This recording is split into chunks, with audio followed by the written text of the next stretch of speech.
आप सभी को मेरा नमस्कार। दिल्ली आईएएस एकेडमी के प्लेटफॉर्म पर आप सभी का स्वागत है। हमने आधुनिक इतिहास में यूरोपीय कंपनियों के आगमन की चर्चा करी थी अपनी पिछली क्लास में। आज हम ब्रिटिश सत्ता का विस्तार देखेंगे और देखेंगे किस तरीके से ब्रिटेन के लोगों ने भारत के अलग अलग हिस्सों पर अपनी सत्ता को स्थापित किया, यानी कि क्षेत्रों को अपने अधीन किया। अंग्रेजों ने सर्वप्रथम बंगाल को अपने अधीन किया, फिर मैसूर को, फिर उसके बाद मराठा यानी कि जो महाराष्ट्र वाला हिस्सा था, इस तरीके से फिर अफगान, फिर पंजाब वाला हिस्सा, नेपाल वाला हिस्सा और एक बहुत बड़े हिस्से पर अंग्रेजों ने धीरे धीरे अपना अपना स्थापत्य कर लिया था। बहुत बड़े भूभाग पर, भारत के बहुत बड़े भूभाग पर अपना स्थापत्य कायम कर लिया था। तो वो कौन सी घटना रही जिसमें अंग्रेजों को इस तरीके से मौका मिला कि वो बंगाल को और फिर मैसूर को और फिर मराठों के साथ युद्ध करके क्षेत्रों को अपने अधीन करते गए। तो इसी टॉपिक पर आज हम बातचीत करेंगे। हमारा जो टॉपिक का जो फ्लो रहेगा वो रहेगा, सबसे पहले ब्लैक होल की घटना समझेंगे, प्लासी का युद्ध समझेंगे, बक्सर का युद्ध समझेंगे, इलाहाबाद की संधियां समझेंगे, आंग्ल मैसूर युद्ध और आंग्ल मराठा युद्ध की बात करेंगे। ब्लैक होल की घटना की जब हम बात करते हैं तो ब्लैक होल की घटना प्लासी के युद्ध की पृष्ठभूमि रहेगी। प्लासी का युद्ध एक ऐसा युद्ध रहेगा जो भारत की अगले 2 वर्षों की नियति को तय कर देगा, यानी कि आगे के सालों में ब्रिटेन के लोग भारत के लोगों पर शासन करेंगे। तो प्लासी के युद्ध में ऐसी क्या घटना घटी कि अंग्रेजों ने इस युद्ध को बड़ी आसानी से जीत लिया। बक्सर के युद्ध की अगर हम बात करें तो बक्सर का युद्ध मुगल शासक, क्योंकि भारत में जिस समय अंग्रेज आए उस समय पर मुगलों का शासन था और उत्तर मुगल काल चल रहा था। तो ऐसी परिस्थिति में जो मुगल यहाँ पर अपने शासन साम्राज्य को इतना लंबा चौड़ा, जिन्होंने पूरे भारत में फैलाया, जिनकी शक्तियां, जिनके कामों की मध्यकालीन इतिहास में इतनी चर्चा हमें मिलती है, वो मुगल किस तरीके से अंग्रेजों के पेंशन भोगी बन गए, इसको हम समझेंगे बक्सर के युद्ध से। बक्सर के युद्ध के परिणाम स्वरूप इलाहाबाद की संधियों से। और फिर हम केवल फैक्ट के रूप में मैसूर युद्ध, आंग्ल मैसूर युद्ध और आंग्ल मराठा युद्ध की बात करेंगे, केवल फैक्चुअल फॉर्म में, क्योंकि हमारे एग्जाम में यहाँ से भी प्रश्न पूछा जा सकता है। तो हम अपने टॉपिक को स्टार्ट करते हैं और ब्लैक होल की घटना की चर्चा करते हैं कि ब्लैक होल की घटना क्या थी। ब्लैक होल की घटना 1756 में घटी, यानी कि प्लासी का युद्ध हुआ 1757 में और ब्लैक होल की घटना घट रही है 1756 में। 1756 के ठीक 1 साल बाद क्या हो रहा है, प्लासी का युद्ध। प्लासी का युद्ध जो प्लासी का युद्ध होगा उसका कारण था ब्लैक होल की घटना। समझते हैं ब्लैक होल की घटना क्या है। हमने ये जाना था कि ब्रिटेन जो था, ब्रिटिश ईस्ट इंडिया कंपनी जो थी, वो सर्वशक्तिशाली रूप में हमें यहाँ दिखती है, यानी कि यूरोप से ब्रिटेन के लोग भी आए, पुर्तगाली भी आए, डच भी आए, फ्रांसीसी भी आए, डेनिश भी आए, लेकिन अंततः जिन लोगों ने हम पर शासन किया वो कौन थे, वो ब्रिटिश थे। ब्रिटिश ने सबसे पहले अपने जो यूरोप से जो अलग अलग देश आए थे यहाँ भारत में व्यापार करने को लेकर, सबसे पहले तो उनके साथ युद्ध लड़कर उनको उनके देश वापस भेज दिया। जैसे हमने कहा, अंग्रेजों ने डचों के साथ युद्ध लड़ा, वेदरा का युद्ध, और वेदरा के युद्ध से डचों को पराजित करके उन्हें विवश किया कि वो अपने देश वापस लौटे, और डच अपने देश वापस लौट गए। डेनिसों ने अपनी कंपनियां अंग्रेजों को बेच दी और डेनिस भी कंपनियां बेचकर यहां से अपने देश वापस चले गए, यानी कि हॉलैंड वापस चले गए जहां से वो आए थे। अब बचे कौन, फ्रांसीसी। फ्रांसीसियों की अगर हम बात करें तो 1760 में, यानी कि प्लासी के युद्ध के बाद, अंग्रेज फ्रांसीसियों के साथ भी वॉन्डिवॉस का युद्ध लड़े थे और फिर उन्होंने वॉन्डिवॉस के युद्ध के माध्यम से फ्रांसीसियों को भी उनके देश वापस भेज दिया। और जो पुर्तगाली थे वो केवल गोवा तक सीमित हो गए। तो एक तरीके से देखा जाए तो भारत पर जो वर्चस्व रहा यूरोपीय कंपनियों में, वो रहेगा किसका, वो रहेगा ब्रिटिश ईस्ट इंडिया कंपनी का। बात 1756 की है और 1756 में बंगाल की घटनाक्रम की हम बात कर रहे हैं। जो घटना हुई है ये बंगाल में हुई है, ब्लैक होल की घटना। और बंगाल में भारत की अगर हम बात करें, ये इस तरीके से भारत की बात करें तो भारत में यहाँ दिल्ली में कौन है, मुगल है। तो भारत में दिल्ली में किसका शासन है, मुगलों का शासन है। मुगलों का शासन, और मुगलों से ही तो हॉकिंस जो थे वो मुगल से ही तो परमिशन लेने आए थे, कि जहांगीर से परमिशन लेने आए थे ना यहाँ पर, कि क्या हम यहाँ पर अपनी फैक्ट्री स्थापित करें कि नहीं करें। तो जहांगीर ने उनको फैक्ट्री स्थापित करने की अनुमति दी थी। और फिर अंग्रेजों ने अपना पहला स्थायी कारखाना खोला था कहाँ, सूरत में, और अस्थायी कारखाना बनाया था उन्होंने कहा, मछलीपट्टनम में। तो यहाँ भारत में जो सत्ता थी दिल्ली में, वो मुगलों की सत्ता थी। मुगल यहाँ बंगाल में, अगर हम यहाँ बंगाल की बात करें, तो यही मुगल यहाँ बंगाल में नवाब की नियुक्ति करते थे, यानी कि बंगाल में जो शासन जो चलता था, बंगाल जिनके पास था वो नवाबों के पास था, जिनको मुगल ही नियुक्त करते थे। अब क्या हुआ, 1756 की घटना को समझते हैं।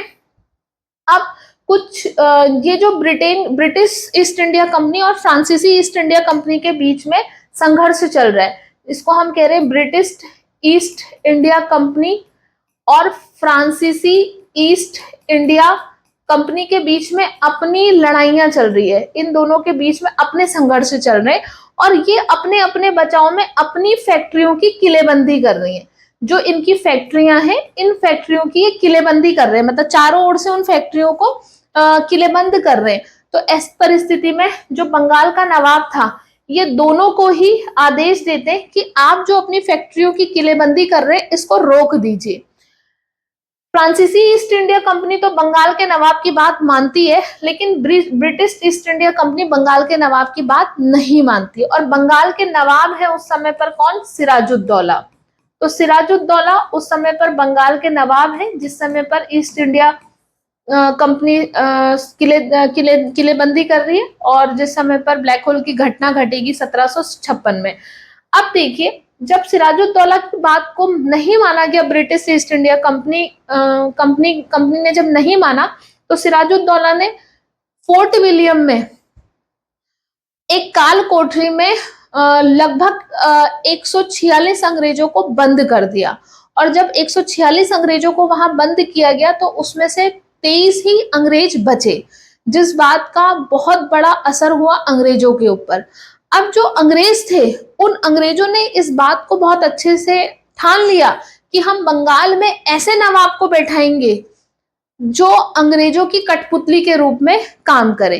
तो जो सिराजुद्दौला ने जो काल कोठरी में अंग्रेजों को बंद किया, और उसमें मात्र 23 ही जिंदा बचे, इसी घटना को कहा जाता है इतिहास में ब्लैक होल की घटना, काल कोठरी की घटना। वो काल कोठरी ऐसी काल कोठरी थी जिसमें ना तो लाइट थी ना ऑक्सीजन था। ऑक्सीजन की कमी की वजह से, बहुत छोटी वो काल कोठरी थी, इतने सारे अंग्रेजों को उसमें बंद कर दिया गया, तो लैक ऑफ ऑक्सीजन की वजह से वहां पर बहुत सारे अंग्रेज मारे गए।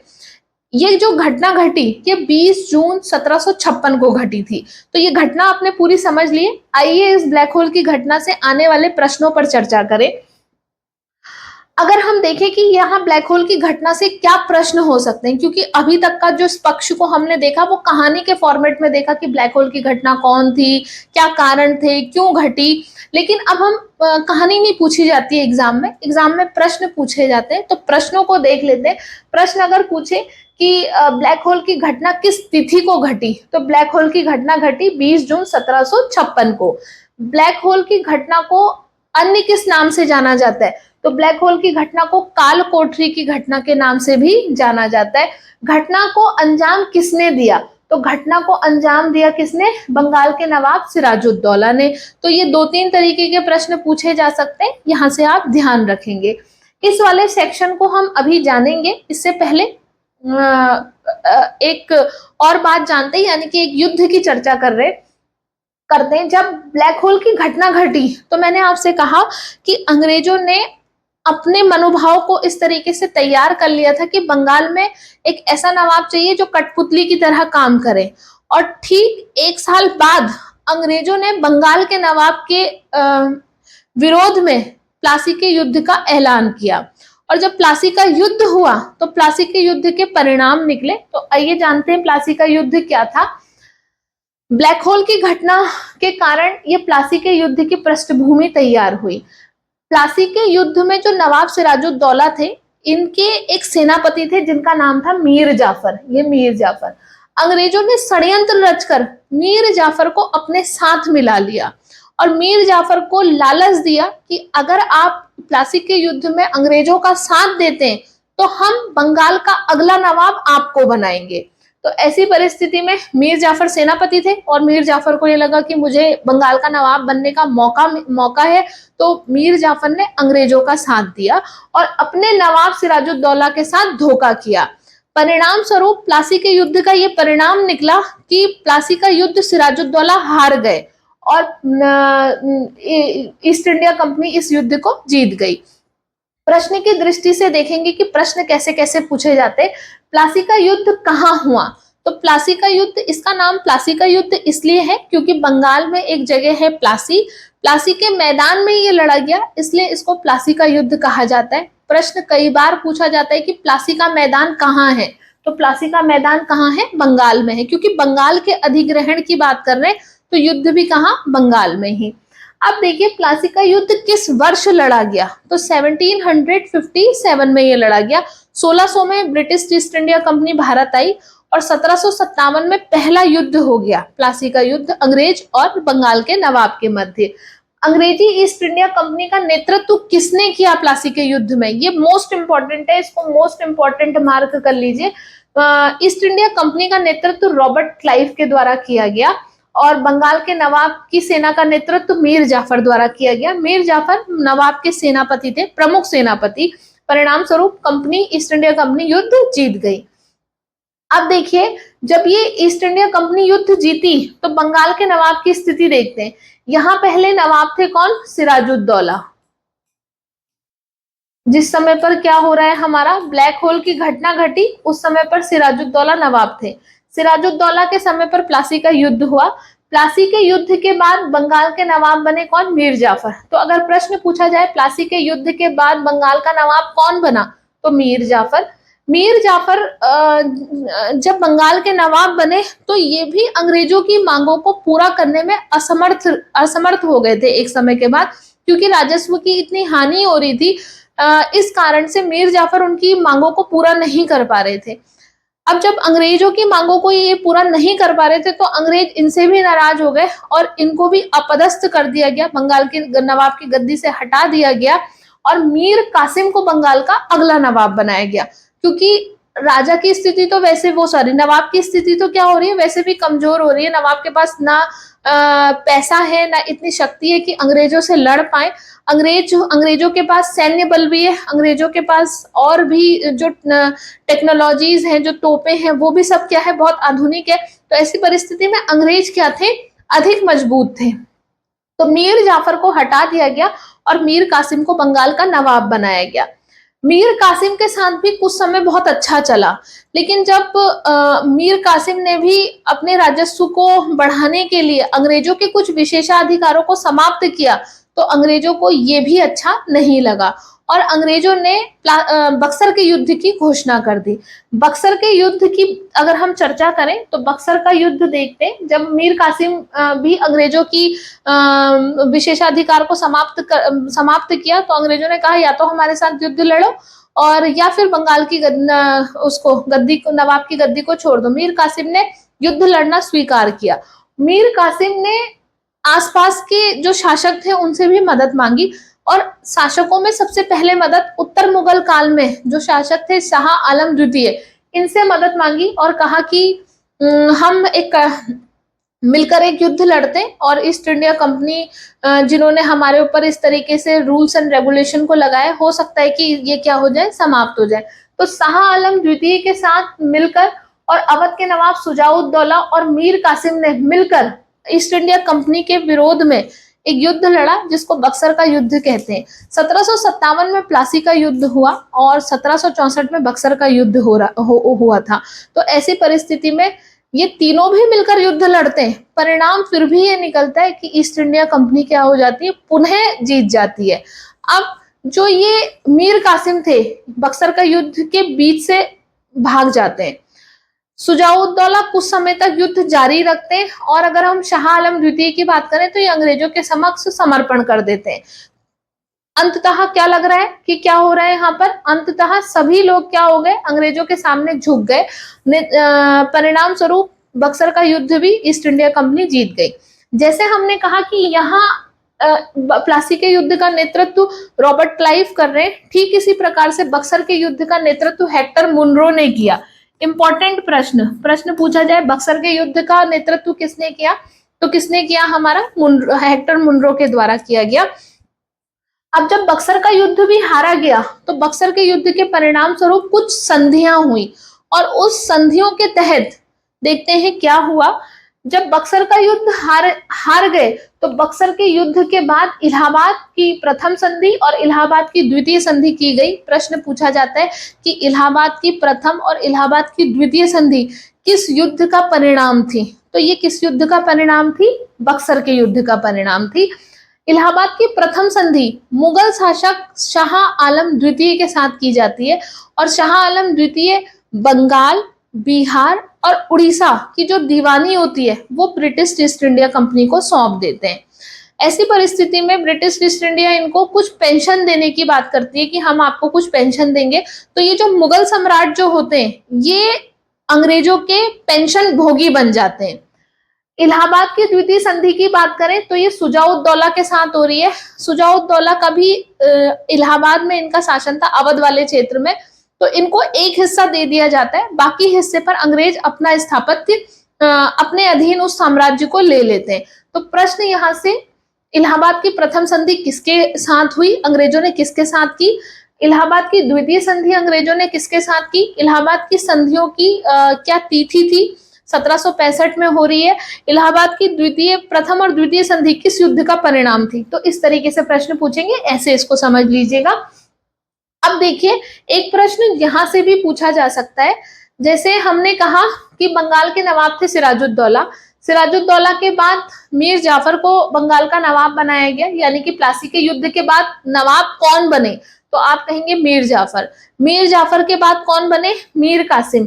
बक्सर के युद्ध के समय बंगाल का नवाब कौन था, तो मीर कासिम को हटा दिया था, और बक्सर के युद्ध के समय नवाब कौन रहेंगे, हमारे नवाब रहेंगे हमारे मीर जाफर। तो ये क्रम पूछा जाता है कि किस तरीके से हमारे बंगाल के नवाबों का जो क्रम रहा वो कैसे रहा। तो बंगाल के नवाबों का क्रम आपको ध्यान में रखना है। अब देखिए यहाँ से जो पूछे हुए प्रश्न है, ये तो हमने एक बात कही, मतलब हमने फैक्चुअली भी और कंसेप्चुअली भी चीजों को समझा, लेकिन प्रश्नों को एक और तरीके से समझते हैं कि प्रश्न किस तरीके से। तो प्रश्न को देख लीजिए, ईस्ट इंडिया कंपनी की प्रथम निर्णायक सैन्य सफलता कौन सी थी। ईस्ट इंडिया कंपनी ने 2 युद्ध लड़े, एक प्लासी का युद्ध और एक बक्सर का युद्ध। पूछ रहा है पहली सैन्य सफलता, प्रथम सैन्य सफलता कौन थी, तो पहली सैन्य सफलता थी कौन सी, प्लासी का युद्ध 1757 में जो लड़ा गया था।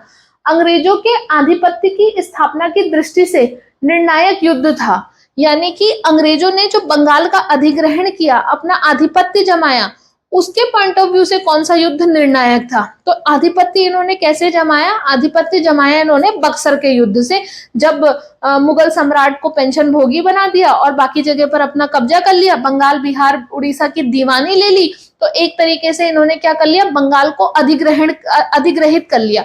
और बंगाल का अधिग्रहण कौन से युद्ध से हो रहा है, बक्सर के युद्ध से। तो अंग्रेजों के आधिपत्य की स्थापना की दृष्टि से निर्णायक युद्ध था बक्सर का युद्ध, जो 1764 में लड़ा गया। ब्रिटिश ईस्ट इंडिया कंपनी को बंगाल की दीवानी प्रदान की गई किसके द्वारा, तो ब्रिटिश ईस्ट इंडिया कंपनी को बंगाल, बिहार और उड़ीसा, ये देखिए बंगाल, बिहार और उड़ीसा की दीवानी शाह आलम द्वितीय के साथ ही इलाहाबाद की संधि हुई। इसके तहत कंपनी को बंगाल, बिहार, उड़ीसा की दीवानी प्राप्त हुई। तो यही प्रश्न पूछा गया कि ईस्ट इंडिया कंपनी को बंगाल की दीवानी किसने प्रदान की, तो कौन प्रदान कर रहा है, शाह आलम द्वितीय कर रहे, और कौन सी संधि के तहत, इलाहाबाद की द्वितीय संधि के तहत। ब्रिटिश साम्राज्य का संस्थापक कहा जाता है रॉबर्ट क्लाइव को। तो कई बार प्रश्न पूछा जाता है कि ब्रिटिश साम्राज्य का संस्थापक किसे कहा जाता है, कौन था जिसने यहाँ पर भारत में अंग्रेजों के शासन को स्थापित किया। अंग्रेजों के शासन को स्थापित करने का श्रेय जाता है रॉबर्ट क्लाइव को, क्योंकि रॉबर्ट क्लाइव ने प्लासी के युद्ध का नेतृत्व किया। आप देखेंगे यहाँ हमने देखा कि प्लासी के युद्ध का नेतृत्व कौन कर रहे हैं, रॉबर्ट क्लाइव कर रहे हैं। तो रॉबर्ट क्लाइव ने अपनी सूझबूझ से, षड्यंत्रों के माध्यम से कुछ इस तरीके की पृष्ठभूमि तैयार करी कि प्लासी का युद्ध पहले ही अंग्रेजों के फेवर में आ चुका था, पक्ष में आ चुका था। ऐसा नहीं था कि कोई युद्ध होना था, उसका कोई परिणाम होना था। पहले ही रॉबर्ट क्लाइव के षड्यंत्रों के माध्यम से ये साफ साफ पता चल रहा है कि प्लासी का युद्ध इन्हीं के ही हक में जाना था। तो इसलिए इनके षड्यंत्रों को देखते हुए, इन्होंने जिस तरीके से बंगाल का अधिग्रहण किया उसको देखते हुए भारत में इन्हें अंग्रेजी साम्राज्य का संस्थापक कहा जाता है। तो यही प्रश्न पूछा गया है कि ब्रिटिश साम्राज्य का संस्थापक कहा जाता है किसे? तो ब्रिटिश साम्राज्य का संस्थापक कहा जाता है रॉबर्ट क्लाइव को। तो ये तो हमारे प्लासी के युद्ध और बक्सर के युद्ध की पृष्ठभूमि थी, यहाँ से आने वाले सवाल थे। अब जब इन्होंने बंगाल को अधिग्रहित कर लिया, तो यहाँ अब ये देखिए, यहाँ पर सपोज ये हमारा मैप है, ये हमारा इंडिया इस तरीके से, ये एक रफ मैप है। तो ये सिर्फ केवल आपको समझाने के लिए, एक रफ में आइडिया देने के लिए मैं बना रही हूँ। तो ये इस तरीके से भारत है, और यहाँ भारत में यहाँ सबसे पहले अंग्रेजों ने बंगाल पर, वेस्ट बंगाल पर अपना शासन जमा लिया। अब ये लोग यहाँ मैसूर में अपना शासन जमाएंगे, यहाँ कर्नाटक वाले हिस्से में। फिर यहाँ मराठों का शासन था महाराष्ट्र में, यहाँ पर अपना आधिपत्य करेंगे। फिर इस तरीके से यहाँ पंजाब, और फिर यहाँ अफगान, और फिर यहाँ नेपाल। तो ऐसे करके यहाँ ये अफगानिस्तान, आंग्ल अफगान युद्ध होते हैं, आंग्ल सिख युद्ध होते हैं, आंग्ल नेपाल युद्ध होते हैं। तो इस तरीके से ये भारत के बहुत बड़े हिस्से को, यानी कि भारतीय उपमहाद्वीप पर भी अपना क्या करेंगे, शासन स्थापित करेंगे।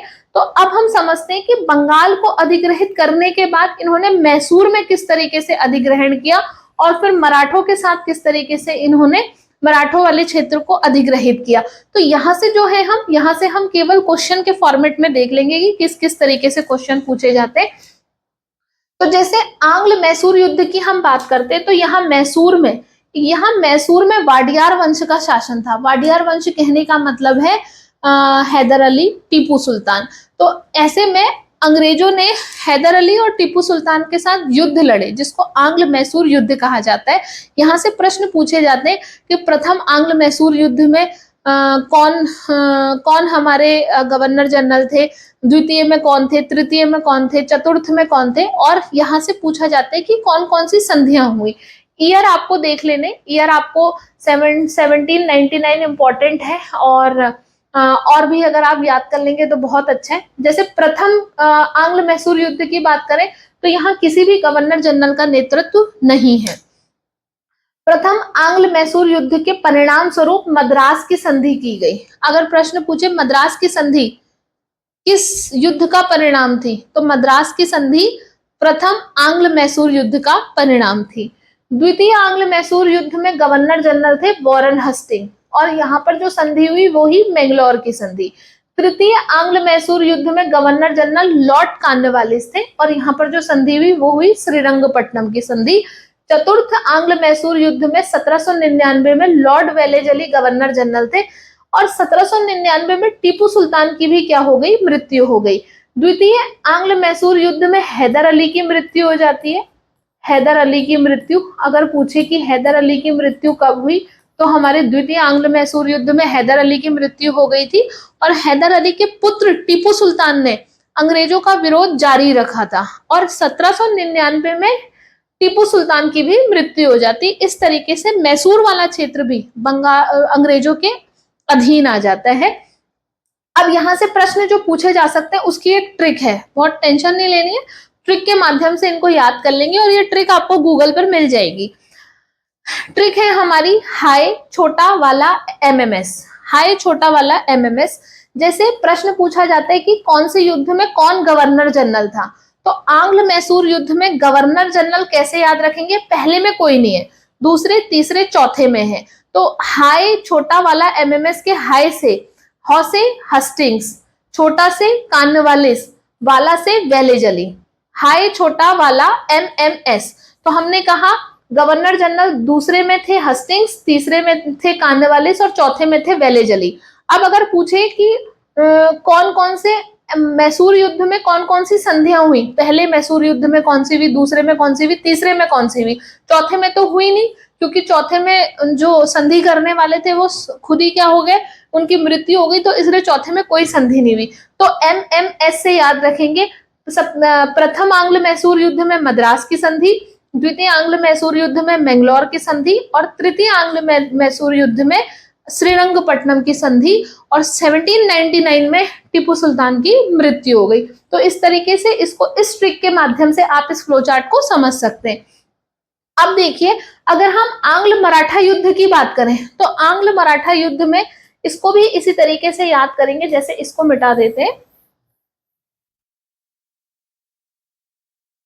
अगर हम आंग्ल मराठा युद्ध के बारे में अगर पूछा जाए प्रश्न, यहां से मिलाने के लिए दिया जाता है कि प्रथम आंग्ल मैसूर युद्ध, एक और आपको युद्ध दिए जाएंगे, दूसरी ओर संधियां दी जाएगी, या फिर ईयर दिए जाएंगे, मिलाना होगा वहां पर।